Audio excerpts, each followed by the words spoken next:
Hey everybody, welcome back to microbeerreviews.com. Tonight I'm really excited because Founders Brewing Company has released their Dankwood. It's a barrel-aged red IPA that is so far at least, since its release, had some really good reviews. I've not had it yet. It comes in a 4-pack. It's roughly, I think it's about 16 for the 4-pack. It's got a pretty cool write-up, and Founders, again, I think is one of the main staple breweries that has really done a very good job of expanding craft brewing, but more importantly, bringing out some really good quality beers. This particular beer, as they describe it on their website, it's a big, bold Imperial IPA that they put in oak bourbon barrels. The palate stunner, as they call it, which is a good way to describe a beer, not that boring description typically. Will send your senses spinning. Caramel notes emerge from the depths of the IPA, highlights with a strong malt character and a bourbon barrel age that develops its complexity. The cool thing about this beer, it doesn't come out year-round, so it is a limited release. I've only seen it in 4-pack bottles. ABVs are 12.2% and IBUs are 65. They call this the perfect dank, sticky, and slightly sweet sipper. A perfect alchemy of wood and hops. So, again, this is one of those beers that's not for everybody. The bourbon barrel craze has really launched and taken off in the last 2 years, where breweries are really trying to do something different with these whiskey barrels that people used to use for decorative purposes. Now they're just chomping at the bit to get as many as they can after the distilleries empty out the bourbon. So, very creative brewing. I think these are done very well by most breweries. I respect Founders a tremendous amount.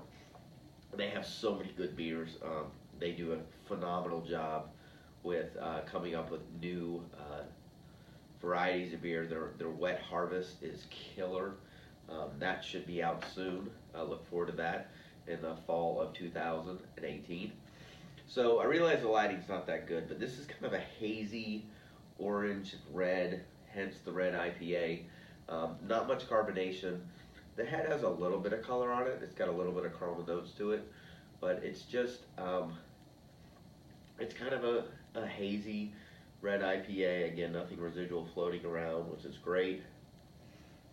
All right, so this is where the good breweries separate themselves. Obviously, the taste is the most important, but this aroma it's kind of a really, I would describe this as a smooth bourbon aroma with very nice caramel.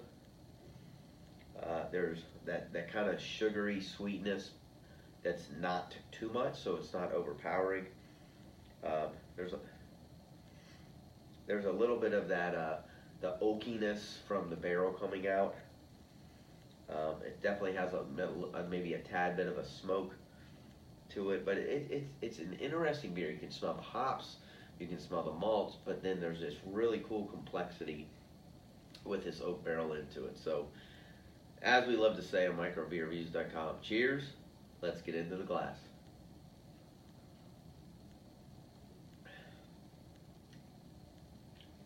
That's not what I expected.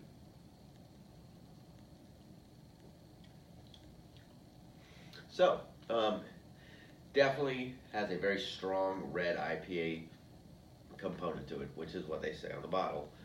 You can smell the hops, you can taste the hops, taste the malts, taste the caramel. Like I said, a little bit of oakiness to it. The bourbon side is not nearly as pronounced as their KBS, for example. Their KBS is much more bourbony. This one, I can see kind of what they're going for now. It's more IPA than it is bourbon barrel. We still put them in the bourbon barrel to pull some of the oakiness and the bourbon out.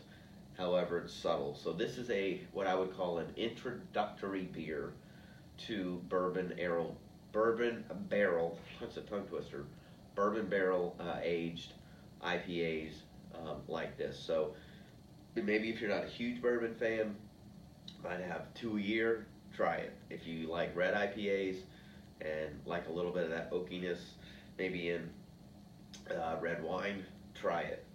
It's good. It's a very nice balance. Surprisingly, I thought that the bourbon side would be a lot stronger than what it is, but again, that's kind of what their KBS is known for. So I can see they would not want to cross that line and downplay KBS. But this is a good medium to it. It's not as pronounced. Again, with that bourbon flavor, I've said that 3 times now. I'm kind of surprised. I thought there'd be more, but I get what they're trying to go after in terms of the market, and also in terms of introducing new craft beer drinkers to a bourbon barrel aged. I'm not sure why I can't say that properly. Into this market, and again, it comes in a 4 pack. It's like $15 for the 4 pack, so it's not cheap, but it's a very good balanced bourbon red IPA with some very good backbone characteristics that you can tell or married very nicely into this concoction. So I would rate this about I'd probably give this about a 4 out of 1 to 5. How we rate our beers. It's very well done. I think I'm a little bit shocked for the first sip that it wasn't more bourbon, but again, I've said this 3 times in this beer review. That's not what they're going after. That's what they reserve KBS for, and that's a huge market for founders, and it's highly sought after. So if you want that strong bourbon kick, get KBS. If you want to have a nice balanced, subtle bourbon barrel-aged red IPA, this is really good. So if you've tried Dankwood, let us know. Long review. I repeated myself several times, but again, I think it's one of those things where it was a little bit off of what I expected, but it's still a very drinkable, very well done beer. If you haven't already, subscribe to our YouTube channel. We appreciate you watching, and as always, we'll see you again real soon. Cheers.